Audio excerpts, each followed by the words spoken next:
भक्ती यात्रा क्रमांक 6 बुधवार दिनांक 4/6/2025 रोजी महात्मा गांधी विद्यालय मंच या ठिकाणी दुपारी 1 वाजता निघणार आहे।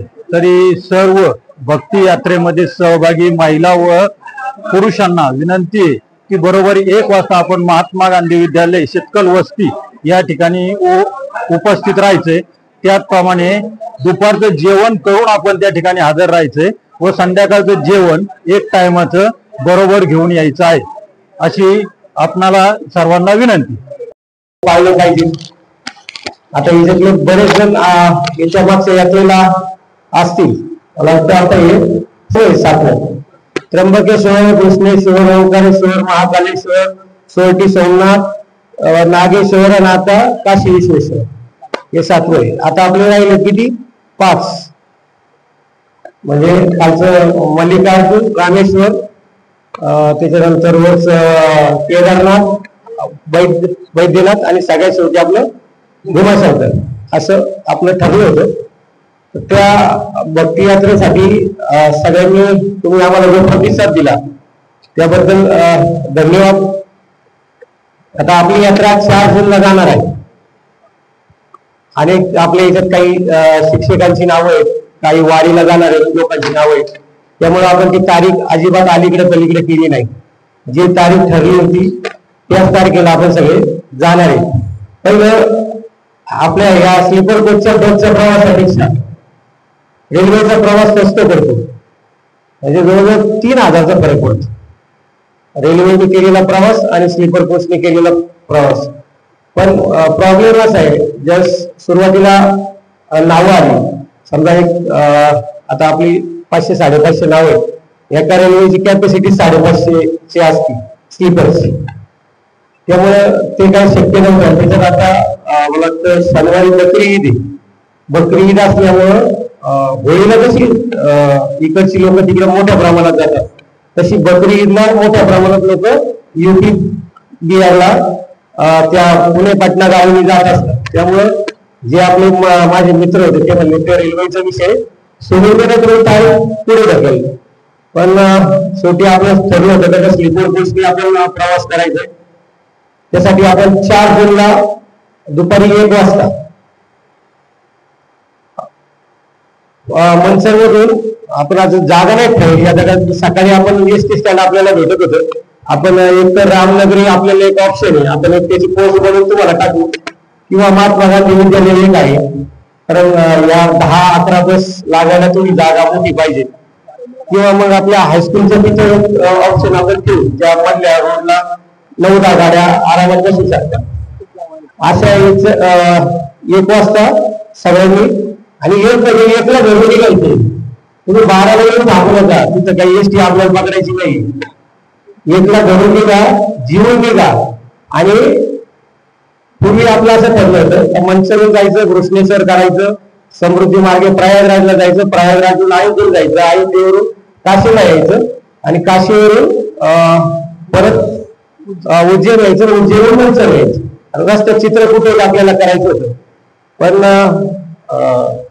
आता झालं असं का हा जो रूट आहे, हा जो केला होता याच्यात असे सलग किलोमीटर होतात, म्हणजे डायरेक्ट असं 1200 किलोमीटरचा प्रवास, 1300 किलोमीटरचा प्रवास। कसं होतं, किती झोपून असलं आणि काही असलं तर तो शरीराला त्रासदायक असतो। त्यामुळे 500-600 किलोमीटरचा प्रवास झाल्यानंतर किंवा 800 किलोमीटरचा प्रवास झाल्यानंतर कुठेतरी हॉल्ट किंवा आंघोळ वगैरे असं गोष्टी झाल्या पाहिजे। आणि दुसरं असं होतं, आपण बुकिंग पण केलं होतं अयोध्येचं, पण 5 जूनला तुम्हाला इकडून सोशल मीडियात वाचले नाही वाचले माहित नाही, 5 जूनला राम दरबाराचं ओपनिंग होणार आहे। म्हणजे अयोध्येचं जे मंदिर आहे, 3 मजली मंदिर आहे, मला तर मागच्या 22 जानेवारीला ज्यावेळेस ओपनिंग झालं तर पहिल्या मजल्याचं झालं होतं, आता दुसऱ्या मजल्यावर राम दरबार आहे, याचं ओपनिंग आहे 3 तारीख ते 5 तारीख। 5 तारखेला तिथे मोठा कार्यक्रम आहे, त्यामुळे त्या गर्दीत आपले हाल व्हायला नको, त्यामुळे आपण थोडस तो रूट चेंज केलाय। त्या रूटनुसार मनसरवरून आपण 1 वाजता तुम्ही तिथं या, साधारण एक अर्ध्या तासात आपण गाड्या भरून झाल्या पाहिजे. प्रत्येक गाडीला एक एक ग्रुप लीडर राहील. मागच्या कोणती सोमनाथला ग्रुप लीडर नाही दिला, अनेक गाड्या पाठीमागे पुढे राहतात. त्यामुळे प्रत्येक गाडीला एक एक ग्रुप लीडर राहील. 1 वाजता आलं, फक्त तुम्हाला आता 4 जूनला एक करायचंय. आपल्याला वेळ वाचवायचा आहे.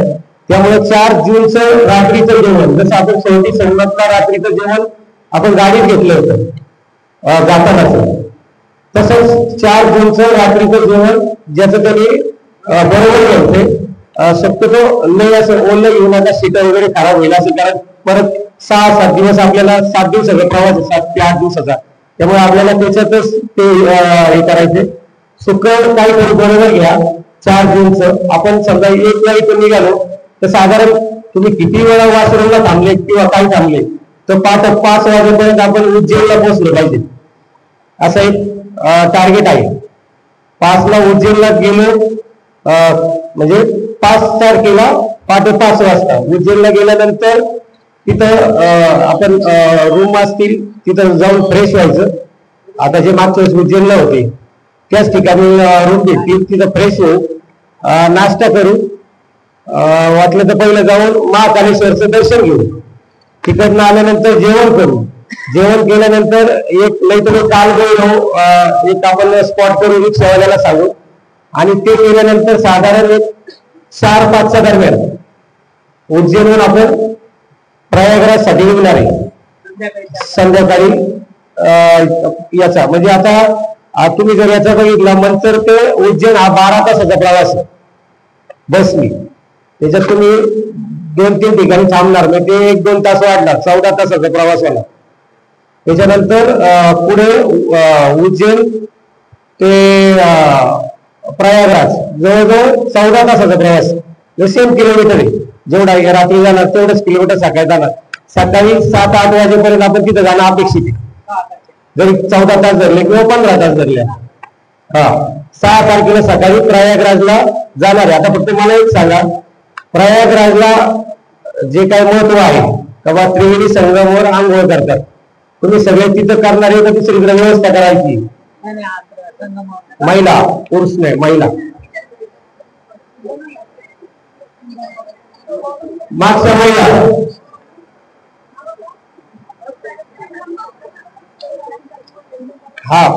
आपलं प्रयागराजचं म्हणजे हिंदू धर्मात तीर्थराज प्रयागराज म्हणतात. तुम्ही आता कुंभमेळ्याचा सोहळा पण बघितला असेल. जस भगवान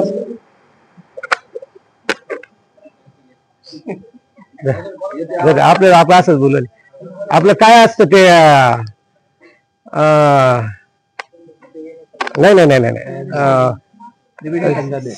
भगवान शंकरांनी जेव्हा विष प्राशन केलं समुद्र मंथनामध्ये पहिलं विष आलं, दुसरं काय आलं होतं? अमृत.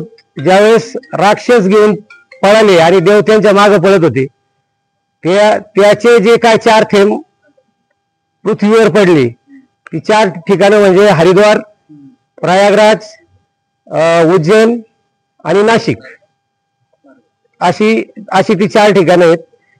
तर त्या 4 ठिकाणापैकी सगळ्यात पवित्र नगोराव द्या असंच चांगले. आवाज येतो ना माझा?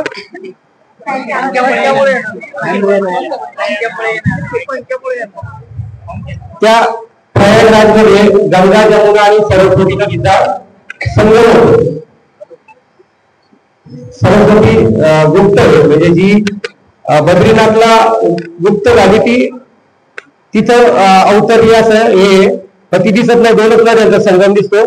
त्या आपल्याला जो गाडीवाला सोडेल तिथं एक बांगड धर्मशाळा म्हणून ती आपण सांगून ठेवलेली. तिथं रूम्स पण आहेत, टॉयलेट बाथरूम पण आहेत. ज्याला तिथं आंघोळ करायची त्यांनी तिथं करा, ज्याला संगमावर करायची त्यांनी संगमावर करा.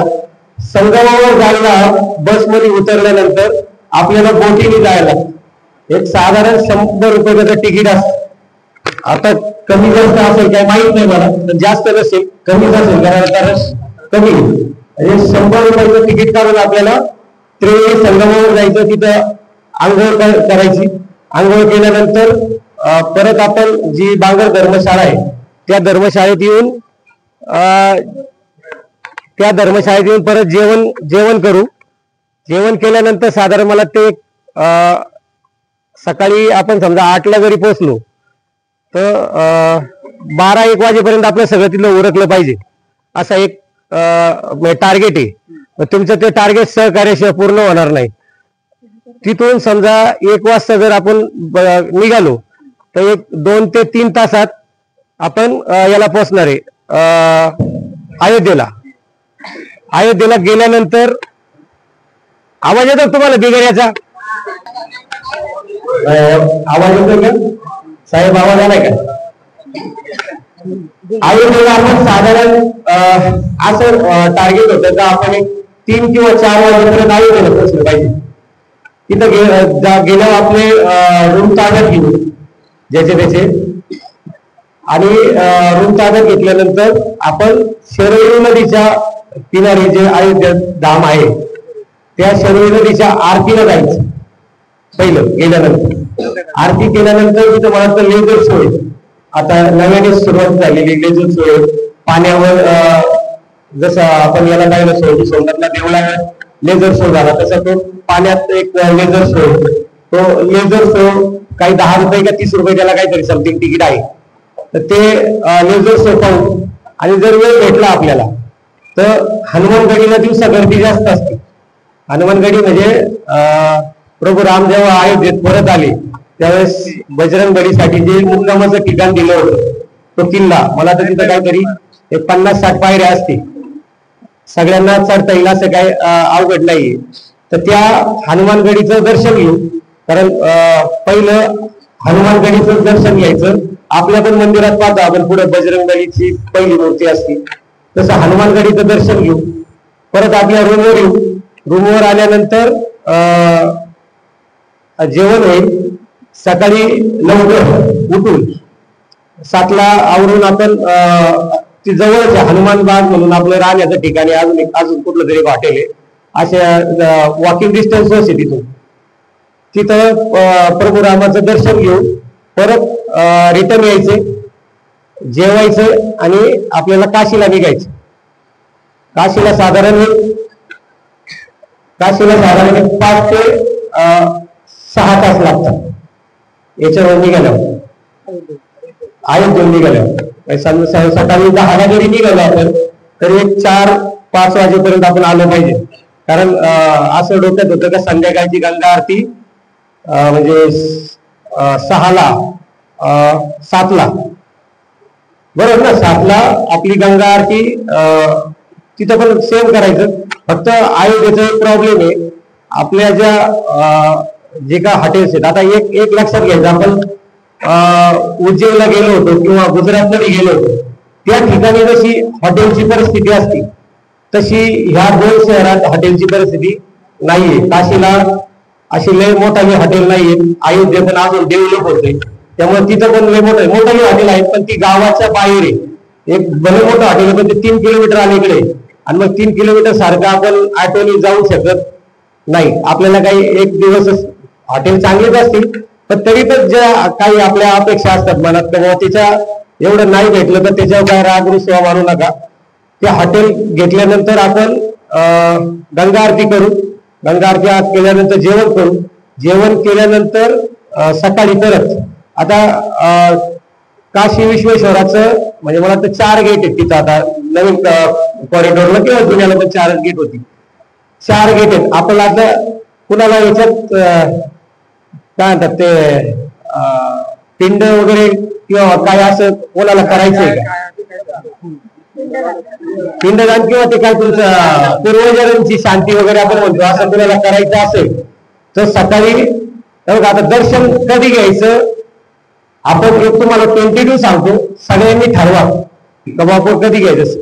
पहिलं जर मंगला आरती कुणाला करायची असेल तर त्याला रात्रीच्या 2 वाजता जावं लागतं. त्याला 750 रुपये तिकीट असतं. मंगला आरती झाल्यानंतर शिवलिंगाला स्पर्श करता येतो आणि त्यानंतर सकाळी 4 ते 5 या वेळात 1 तास शिवलिंगाला स्पर्श करता येतो, दिवसभर शिवलिंगाला स्पर्श करता येत नाही.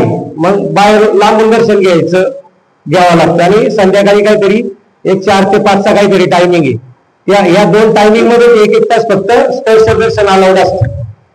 मग आपल्याला कसं दर्शन घ्यायचंय, नाही तर आमचं प्लॅन काय होतं, सकाळी 7 ला उठायचं. आता तिथं कोणी गंगात आंघोळ करणार का रूमच करणार आहे, तिथं पण आपण ऑप्शन देऊ. ज्याला गंगेवर करायचं त्यांनी गंगेवर करा, ज्याला रूमवर करायचं त्यांनी रूमवर करा. आपण सकाळी 7 ला जर निघालो तर बोटीमध्ये बसून पलीकडे घाट असतो, आंघोळीचा घाट हा पलीकडे, आरतीचा घाट अलीकडे. आरतीच्या घाटावर कधी आंघोळ करत नाही. मग पलीकडच्या घाटावर जाऊन तिथं आंघोळ करायची. कोणाला ते पिंडदान विधी वगैरे करायची असेल तर ते तुम्ही विधी करू शकता. 100-200 रुपये काहीतरी ते घेतात, एक 5-10 मिनिटातच वृत्त होतात. ते झाल्यानंतर त्या 100 रुपयात तो बोटवाला आपल्याला संपूर्ण घाटाचं हे करतो, प्रदक्षिणा दाखवतो. ते सांगतात पण त्याच्या स्टोरी, वा मणिकर्णिका घाट आहे, इथं राजा हरिश्चंद्र वगैरे ज्यांनी तिथं म्हणजे त्या स्मशानभूमीत काम केलं, असं ते सगळं त्या घाटाचा इतिहास सांगतात. छत्रपती शिवाजी महाराजांनी पण बांधलेला घाट आहे तिथे, पेशव्यांनी बांधला होता मला तो महाराजांच्या नावाने. अशा सगळ्या हे आहेत. ते झाल्यानंतर आपण मेन काशी विश्वेश्वराचं दर्शन घ्यायचं. त्याच्यानंतर परत आपल्या हॉटेलवर यायचं, जेवण करायचं. जेवण केल्यानंतर कालभैरवच्या दर्शनाला जायचं. कालभैरवचं दर्शन करून आल्यावर संध्याकाळी 4 किंवा 5-6च्या दरम्यान पुन्हा जेवण करून आपण रिटर्नच्या प्रवासाला निघायचं. असा काशी विश्वेश्वराचा विषय होता. याच्यात आपल्याला दर्शन कधी करायचं हा महत्वाचा विषय. कधी केलं पाहिजे, कोणाला स्पर्श दर्शन करायचं असेल तिथं 250 रुपयाचा पास पण भेटतो. जे काही वयस्कर लोक असतील किंवा बाबा गर्दी बिर्दी लोकांना नको वाटतं तिथं 250 रुपयाचा पास पण भेटतो. तुम्ही नाही कसं होतं,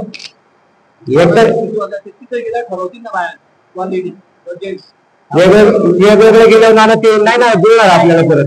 आणि मी तुम्हाला सांगू का, माझी जवळजवळ 40 वेळा काळशी झाली, पण आजही गेलो तर चुकतोच माणूस. आज काशी तितके गल्ली ते कुणालाही सापडत नाही. फक्त जो आपण जिथं राहतो ना, पुणे आणि जंगलवाडी मठात राहायचो, गोदियाला चौक काहीतरी तो चौक आहे, तो चौक फक्त लक्षात राहतो. महिलांचे जास्त राहतो, दोन्ही बाजूला फक्त साड्यांची दुकान आहे, त्यामुळे तो त्यांच्या लक्षात परफेक्ट राहतो. आणि खरेदी सुद्धा आहे ना, तुम्ही आदल्या दिवशी केली ना, आदल्या दिवशी गंगा आरतीला गेलो ना, येताना तुम्ही तुमची खरेदी करू शकता. पण दुसऱ्या दिवशी परत खरेदीला मग सेपरेट जाऊ नका. आपण ज्यांना स्पर्श दर्शन करायचं सकाळी लवकर गेलो तरी चालतील, दर्शन करून परत आपल्या बरोबर इतर परत येऊ शकतात. आपल्या बरोबर ते पुन्हा परिक्रमाला येऊ शकतात का, जे आता मी सांगितलंय तसं दर्शन सुद्धा होऊ शकतं. शक्यतो सगळे एकत्र जाऊ. त्यामुळे हे नको व्हायला. ज्याला वाटत काय समजा याच्यातले 100 लोक म्हणले ना आम्हाला स्पर्श दर्शन करायचे, ते 4 ला 3 ला तिथं हजर होऊन 5 ला पुन्हा आपल्या हॉटेलवर येऊ शकतात. 3 ला जाऊन 4 ला दर्शन चालू होतं, 4 ते 5 एकच तासात दर्शन होतं. ते लाईन थांबत नाही, 5 ला तर कट करून टाकतात ते, 4:30 लाच लाईन थांबवत.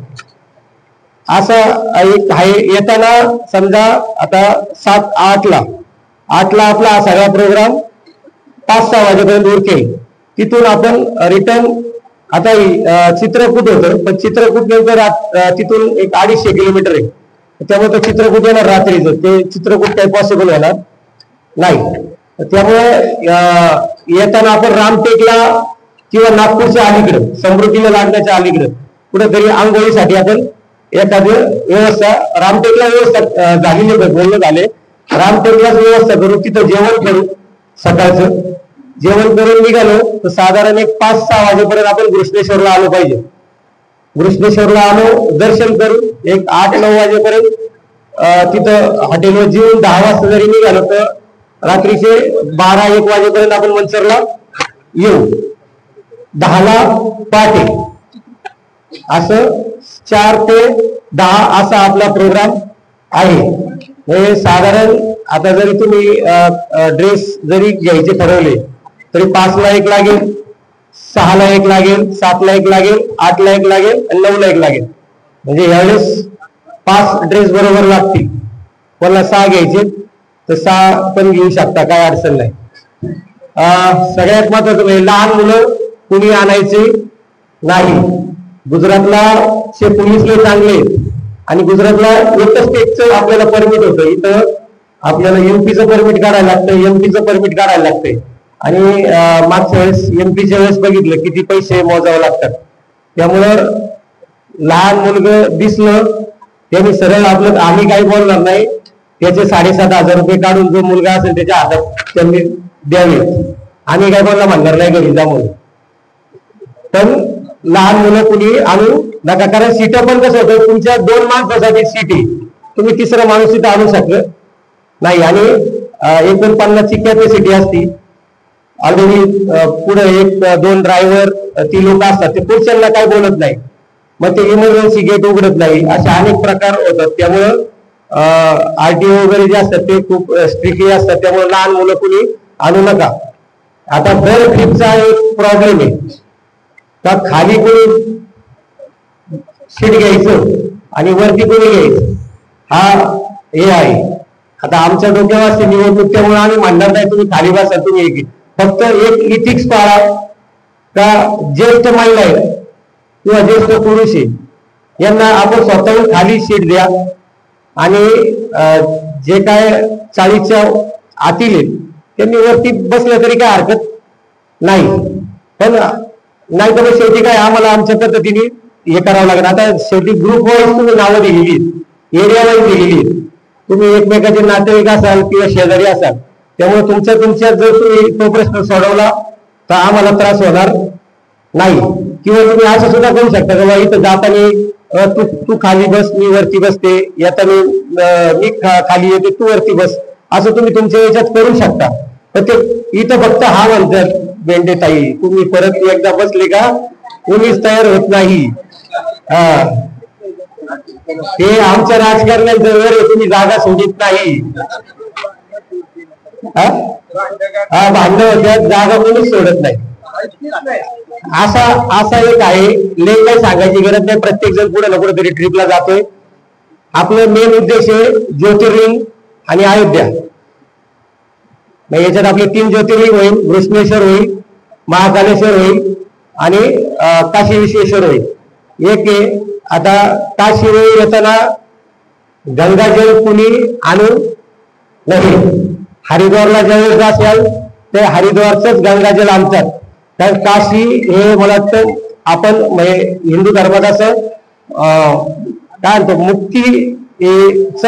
मुक्तीधाम म्हणजे थोडक्यात आपण तिथं देहत्यागासाठी गेलो जातो. मागच्या वेळेस इथं कोण आहेत आपले हे नाही आम्ही याची हे भरली होती, आपलं कीर्तन मोसले होता आणि त्याचे लकी ड्रॉ काढले होते. लकी ड्रॉतले 180 का 200 लोक काशीला गेली. याच्यातले असतील काही जण. आणि मी अयोध्येला होतो, उद्धव ठाकरेंची सभा होती, तिकडून मी याला आलो. आणि ही लोक वेगवेगळे होते, मी वेगवेगळे होतो.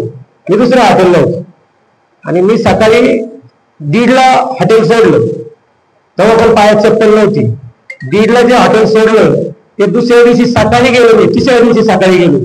मी जात पर्यंत सुजितनी मोबाईल चुकीचा गेला होता आणि हा निघून आला होता. तो नंबर पण त्यांना लागत नव्हता. मी जातपर्यंत हॉटेलचा रूम तोडून सगळं आधार कार्ड वगैरे चेक केलं. मी त्यांना म्हणलो कसं का रूम तोडला, ते म्हणले इथं लोक येतात, पाण्या बिण्यात जाऊन उड्या मारतात, आत्महत्या करतात, त्यामुळं इथं आम्ही कोणी रिस्क घेत नाही. त्यामुळं असा कोणाच्या डोक्यात विचार असेल तर तो पहिला बाजूला ठेवा, पहिला संसार.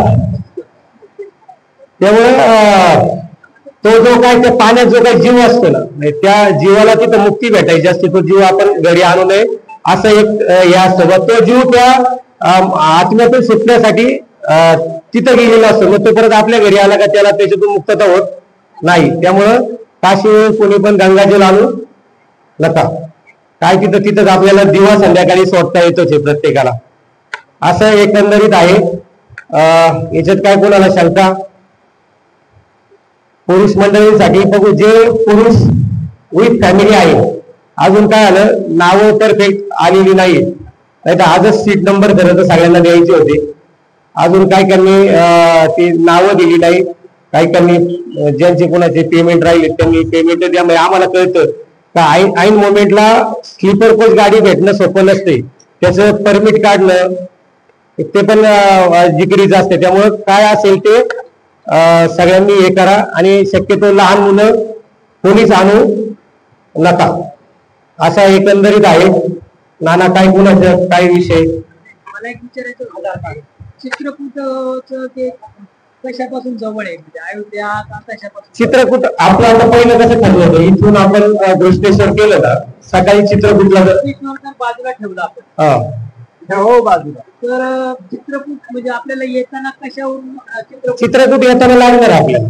नाही, आपण ज्यावेळेस समृद्धीला लागण्यासाठी नागपूरच्या दिशेने येतो ना, मिर्झापूरच्या पुढे आल्यावर चित्रकूट येतो. माझं काय म्हणणं होतं, 2 तास आपल्याला इकडे यायला जरी झाला तर भुवनेश्वर कॅन्सल करून नाही ना, पण आपण रात्री असला ना सर, समजा आपण पण चित्रकूट असं आहे त्या चित्रकूट मध्ये मला वाटतं सती अनुसयाची गुफा आहे, मी पण कधी गेलो नव्हतो. नाही ते पण आहे आणि सती अनुसयाची गुफा आहे, पण ते तिथं असं आहे ना अजून, म्हणजे आपण कसं म्हणतो टुरिस्ट पॉइंट असा डेव्हलप झाला नाही, तसं अजून तिथं ते डेव्हलप नाही बाबा, गाडी दिवसभर पुढे फिरली पाहिजे ना आपली.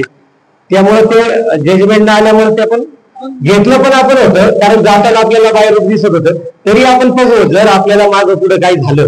त्यामुळे हे तुम्हाला मी 22 सांगितलं, याच्यात बदल होऊ शकतो, एखादा स्पॉट वाढवू शकतो, कमी होणार नाही. कृष्णेश्वर आपण कॅन्सल केलं तरी चालू शकतो. नाही, आपलं मेन टार्गेट ज्योतिर्लिंग आहे. आपलं झालंय म्हणून लोकांचं झालं असेल असं आपण. Okay okay, main target. मग माझे तर 12 झाले होते, मी परत कशाला एवढा वेळ लागत नाही. आणि आधार कार्ड सगळ्यांनी बरोबर आलं. बोला, 1 तासाच्या आत हायवे सोडला छत्री सगळ्यांनी घ्या, पाहून बघा. आपल्याकडे अजून तिकडे सुरुवात नाही झाला, पण आपण नेमकं जायचं तिकडे अवकाळी लोक सुरुवात व्हायला, त्यामुळं आपण तयारीत राहिली ज्याचं ते कधी चांगलंच.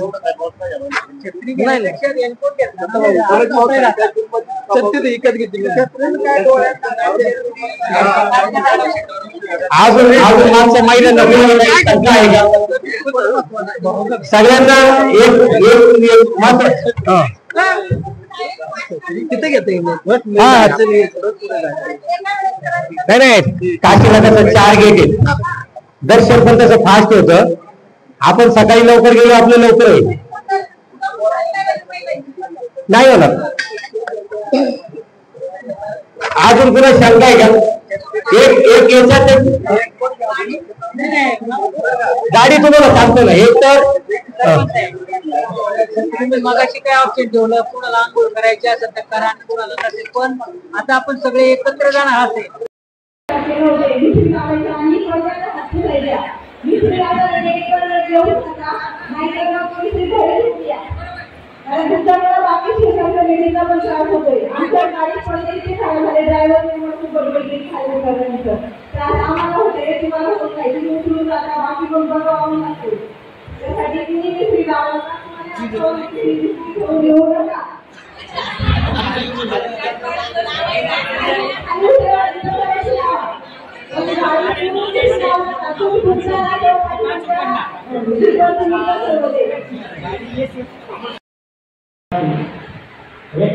तुमची बॉटल जरी पीच वगैरे बरोबर ठेवली ना तरी चालते. आणि गिरणारसारखे हे काही चढावर सुद्धा नाही, सगळं जमिनीवर आहे.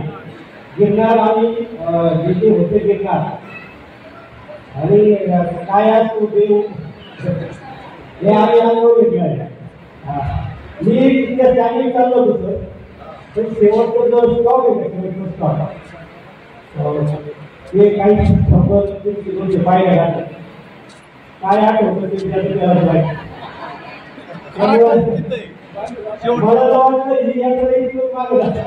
मला बसून घेतो, कारण काय आहे ना आपण टायमिंग लेट झालं. लेट गेल्यामुळे आम्ही गेलो कुणाच्या मोबाईलमध्ये आणि इतका पद्धत होता 12 ते 2च्या दरम्यान आम्ही तो प्रवास केला.